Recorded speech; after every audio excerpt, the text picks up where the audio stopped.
I'm delighted to be here. I've just rushed back from Washington and delighted to welcome Ed as leader of the Labour Party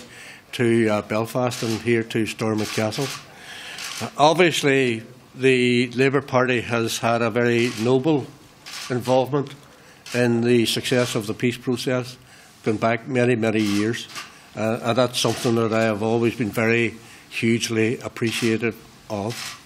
I'm also very conscious that we stand here a matter of weeks from what could be one of the most interesting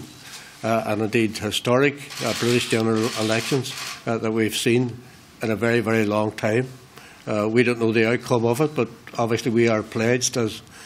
we have done under the terms of the agreements that we've signed up to work with whatever government emerges. So we look forward to continuing to work both with David Cameron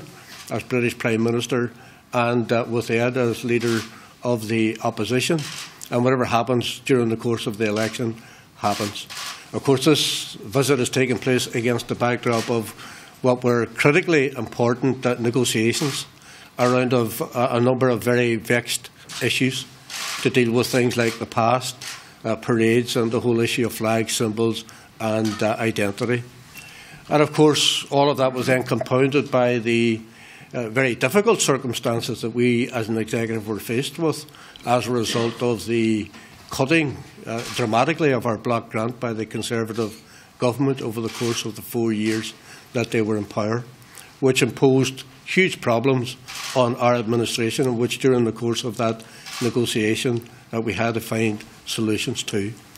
Well, I think we have found the solutions. And as Senator George Mitchell famously said after the Good Friday Agreement, it's one thing getting an agreement, it's a whole other thing implementing it.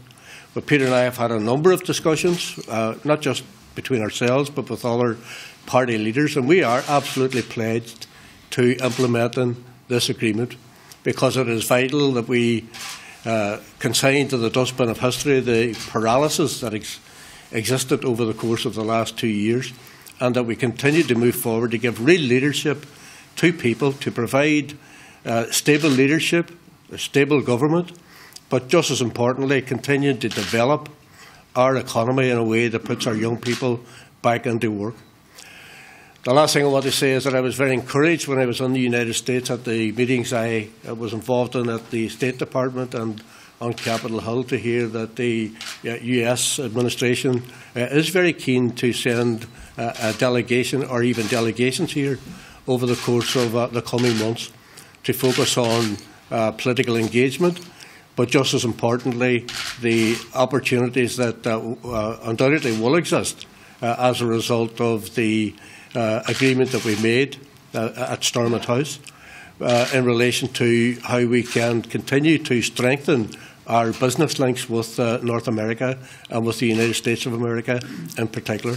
And my understanding is that these will be high-level delegations, and I think that's something that will be welcome because the US has played, along with many others, a very vital role in supporting this peace process, which they even still are very engaged in and hold up to many others throughout the world as a beacon of how conflict can be resolved. So Ed is very, very welcome, and we look forward to working with them very proactively and constructively and positively in the time ahead.